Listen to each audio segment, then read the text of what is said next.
Hey guys, today I'm bringing you a new hunter build that features two exotics that are brand new in Renegades. This build uses the new hunter legs called Fortune's Favor and the Praxic Blade. Combining these two exotics gives you a very powerful build that works across all levels of content. Last week I put out a build that required you to use a Void super in order to pick up an orb and get a Void buff, and then you could apply Weaken and then get Devour, and you could also get infinite ammo with the Praxic Blade. This exotic removes the need for a Void super, so you can take advantage of the Impact Core or any of the other cores on the Praxic Blade. This allows you to apply Sever, Slow, or Scorch, which can give you very powerful damage output or remove the damage dealing ability of powerful enemies. I took this build into Grandmaster Lawless Frontiers, and I felt like I couldn't die at times. It was awesome. I was constantly healing or constantly having damage resist. And the Praxic Blade with the 3 light 1 heavy combo applied enough Scorch to ignite pretty much every target or shatter or apply Sever, which made it so I just didn't die. In the background, I've been playing back some of these Grandmaster Lawless Frontiers on all 3 different subclasses, so you can see the difference between Solar, Strand, and Stasis. But let's get into the build and talk about it. All right, now I'm live in game, and I will show you all the parts of the build that I think are relevant for you to know. Let's start with the weapon. So we've got the Praxic Blade exotic. If you don't know how to get this, you just play through the campaign. You get it from the Fire and Ice mission. There are other guides on how to do that mission, so recommend checking those out. The core that I'm talking about is the Impact Core.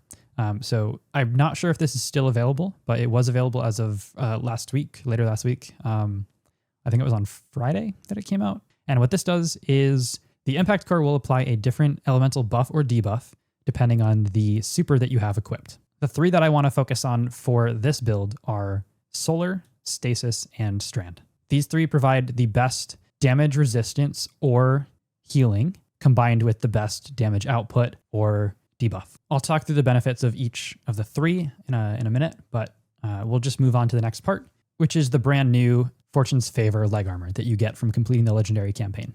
With this exotic, you will slowly gain an overshield after getting a final blow at full health or being out of combat for an extended duration. While you have that overshield, you get some handling, stability, and other buffs. You also get a little bit of a damage buff. All of that is a little bit of an added bonus, but the main part here is that using this exotic gives you a permanent Void overshield as long as you have that overshield up. That's the Void debuff that we're looking for to combine with the Singularity Blade artifact perk from this season. What this does is apply Weaken from melee and sword hits while you have a Void elemental buff. The 15% debuff from the Weaken is a very nice bonus, but what we're using this for is the artifact perk directly to the left of it, Power from Pain. This allows you to get Devour after defeating multiple weakened combatants. I also want to mention while I'm here, the Kinetic Synthesis artifact perk. If you can, have this equipped. This will give you practically infinite ammo from just doing light attacks and the heavy attack with the Praxic Blade because it is a kinetic weapon.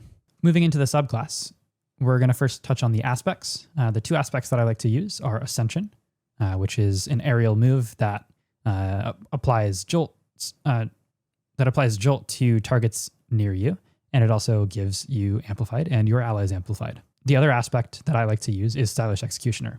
Because your Praxic Blade will be applying elemental debuffs to enemies, anytime you get a final blow with your Praxic Blade, you'll be able to go invisible. This is very nice for higher level content where you need to get out of combat for a little bit and recharge your health or shields. So just highly recommend using this. For abilities, I like to use Gambler's Dodge to refresh my Threaded Spike, which is the next ability.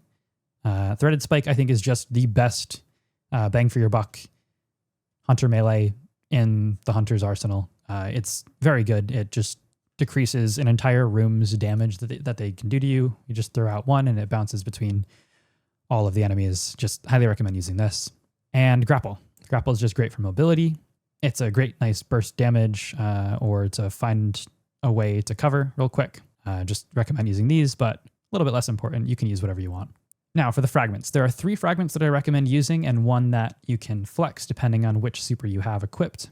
Facet of Protection is a must-have especially because you're going to be using a sword with this build. This gives you a nice bit of added damage resistance when you're surrounded by combatants.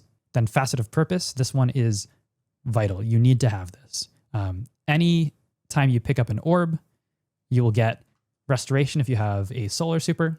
You'll get Frost Armor, which is nice damage resist that stacks up to ×5 for 10 seconds every time you pick up an orb. And then you can also have Woven Mail with Strand. Woven Mail is great. It only lasts 5 seconds, but damn, that is some good damage resist. Then Facet of Grace, since you're going to be using a kinetic weapon, you can get Transcendence back twice as fast with Final Blows from your Praxic Blade.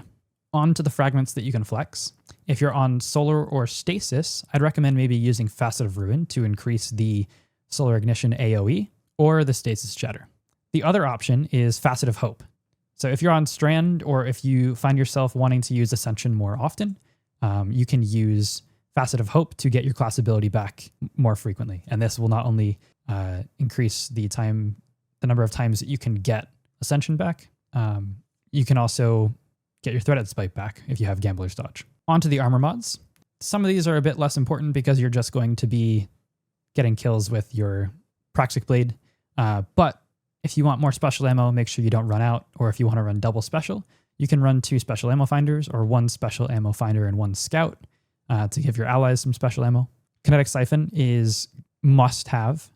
Getting multi-kills with your Praxic Blade will spawn an orb, which will then give you those buffs from Facet of Purpose. On your gauntlets, you can kind of use whatever here. I just put on Firepower and then Double Impact Induction because these proc with the Grapple Melee, and then Firepower procs with Grapple Melee as well. You could also use Heavy Handed. Doesn't really matter. On your chest, put on whatever damage resist is relevant to the activity you're running. If you're not running higher level activities, you can put on Lucent Blades. This will increase the recharge rate of your equipped sword. If you're running normal content, Lucent Blades is perfectly fine. On your legs, I'd recommend running a Kinetic Scavenger. This increases the ammo that you pick up from bricks for your Praxic Blade.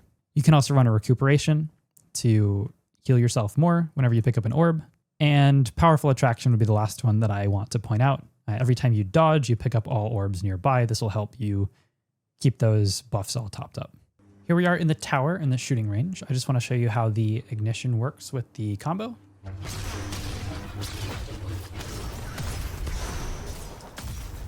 It's a pretty nice added bonus on top of the normal Praxic Blade. Next up, we've got the Stasis Shatter.